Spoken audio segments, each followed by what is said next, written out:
Assalamualaikum warahmatullahi wabarakatuh. Perkenalkan saya Taskia Aulia dengan NIM 2108015098. Di sini saya akan menjelaskan tentang karakteristik manusia sebagai komunikan. Apa sih itu karakteristik manusia? Sebagai komunikan, manusia sebagai makhluk sosial, kita semua adalah makhluk sosial yang secara alami membutuhkan interaksi dengan orang lain, namun setiap individu memiliki cara unik dalam berkomunikasi.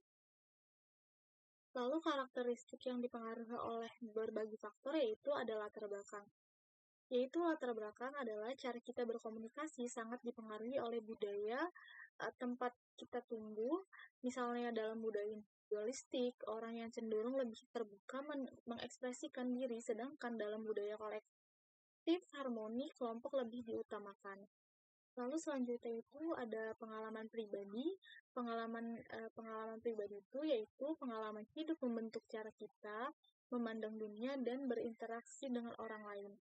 Seperti trauma masa lalu, misalnya, dapat membuat seseorang menjadi lebih tertutup.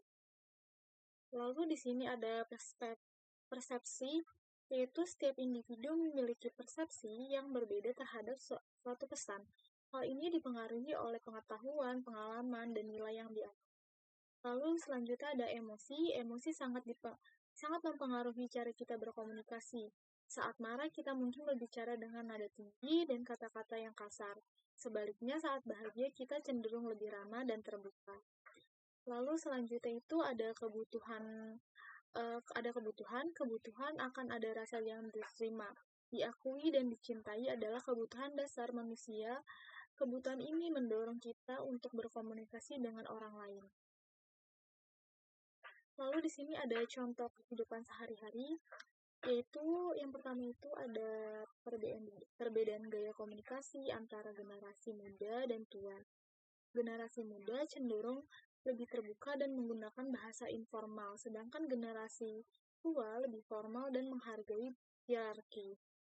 Lalu selanjutnya itu ada reaksi yang berbeda terhadap kritik. Seseorang yang memiliki harga diri tinggi mungkin akan menerima kritik dengan lapang dada.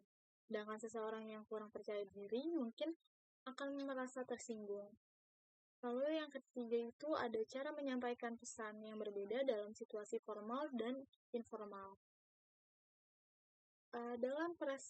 Dalam presentasi di kantor, kita akan menggunakan bahasa yang lebih formal dan struktur, kalimat yang jelas.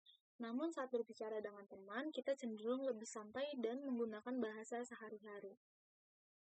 Implikasi dalam komunikasi, memahami karakteristik manusia sebagai komunikan sangat penting dalam berbagai aspek kehidupan seperti hubungan interpersonal.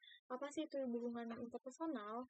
Dengan adanya memahami karakteristik orang lain, kita dapat membangun hubungan yang lebih baik. Lalu selanjutnya ada pemasaran. Perusahaan dapat merancang pesan yang lebih efektif dengan memahami karakteristik konsumen mereka. Lalu selanjutnya itu ada pendidikan. Guru dapat menyesuaikan gaya mengajarnya dengan karakteristik siswanya.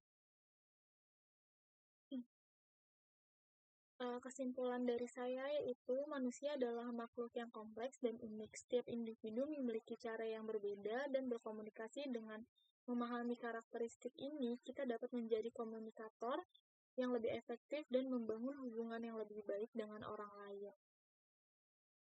Oh ya, penting untuk diingat, tidak ada dua orang yang sama persis. Karakteristik seseorang yang berubah seiring waktu dan situasi. Komunikasi adalah proses dinamis yang terus berkembang. Sekian dari saya, kurang lebihnya mohon maaf. Wassalamualaikum warahmatullahi wabarakatuh.